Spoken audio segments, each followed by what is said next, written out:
Welcome to the Tim Castle Show, where I sit down with courageous individuals doing inspirational things around the world. Whether it's AI, crypto, mindset, leadership, negotiation and sales, I've got you covered. I sit at that nexus of disruption and change.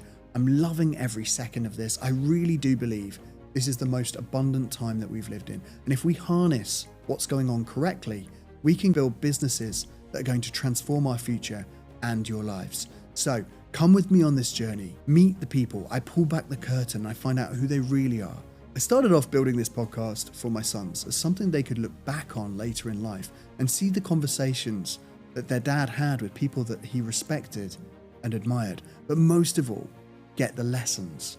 And now I'm sharing those lessons with you and the reasons that people have done things, the ambition, the passion, and the hardship and their vulnerabilities. And I actually really enjoy it. This is one of the most special times as I get to sit down with people that I really would love to chat to and ask them the questions that are burning in my mind. If you are the same as me and you're pushing the limits and the edges of what you do, please like and subscribe to the show. It helps me tremendously to get new guests on the show and expand that reach so we can help more people together.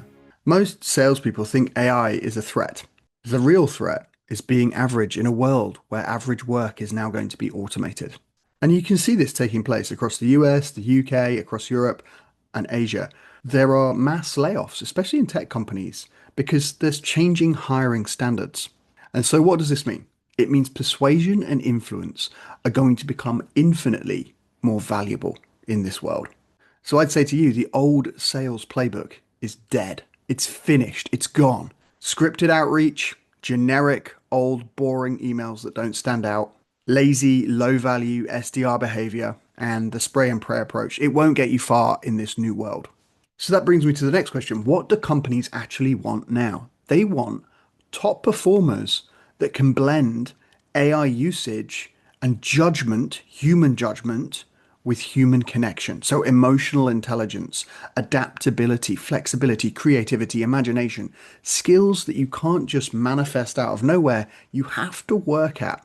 So whilst you're jumping into AI and understanding how to leverage AI properly, because remember, the person that's valuable using AI is the one that understands when AI is wrong, that can then blend that with commercial thinking, not just lateral thinking, holistic thinking, having the emotional intelligence, the self-regulation, and the ability to build trust in an unknown, fast-paced, changing environment. Let's face it, it's high pressure, it's high stakes right now.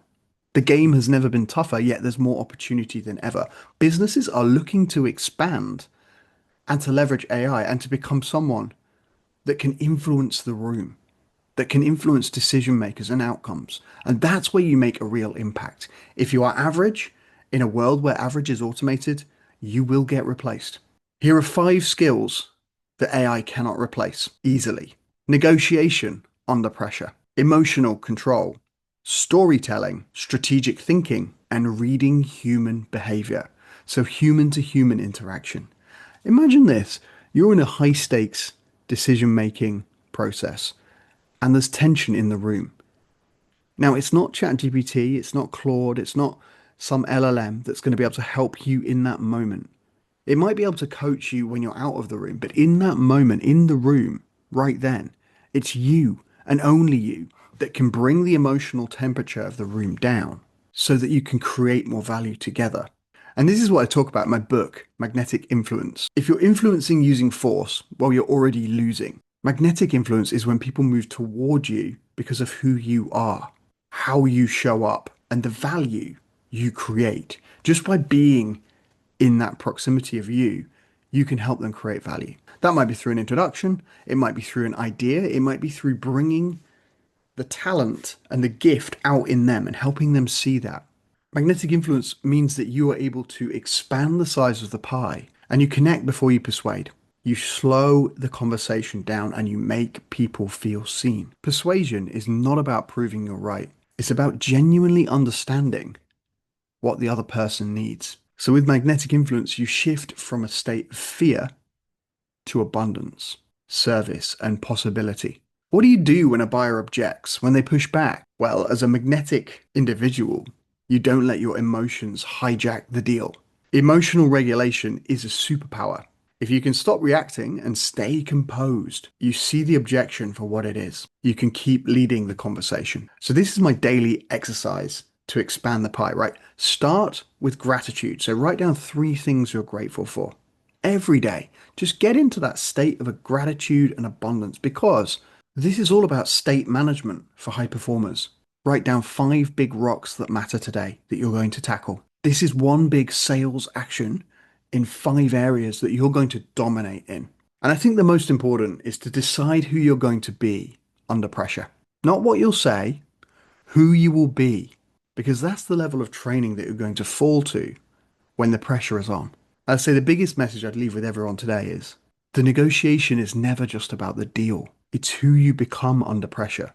That's the skill set you need to be training. Anyone can sound good when the buyer is friendly, when the price is fine, when the budget is approved, when the deal is moving. But the real test is when they push back, when the tension in the room increases, or when they go quiet, and when your confidence begins to shake. That's when you're really getting tested.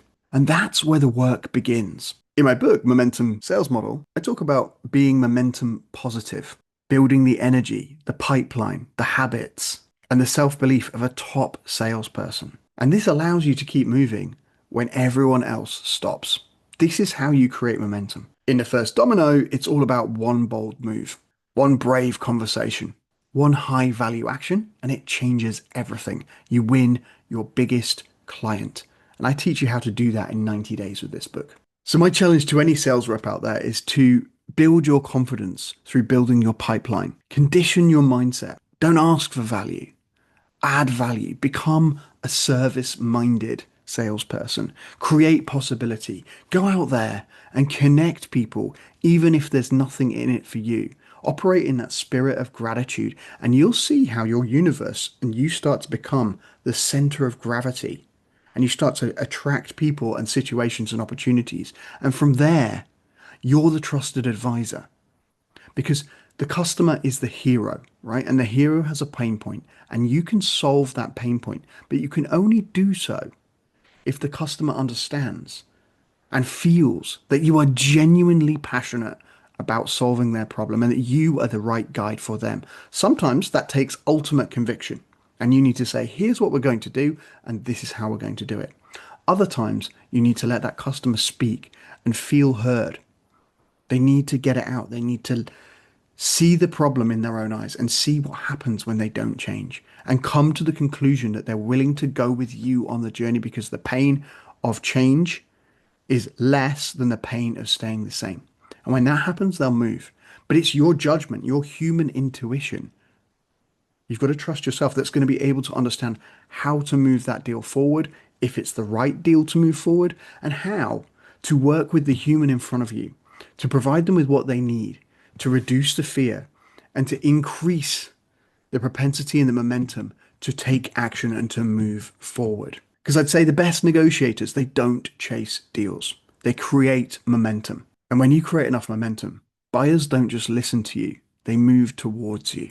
And if there's one thing you take away from today, I want you to understand this. If you're a salesperson and you're struggling, I want you to go back to my motto, believe it is possible, and then do the work to make it inevitable.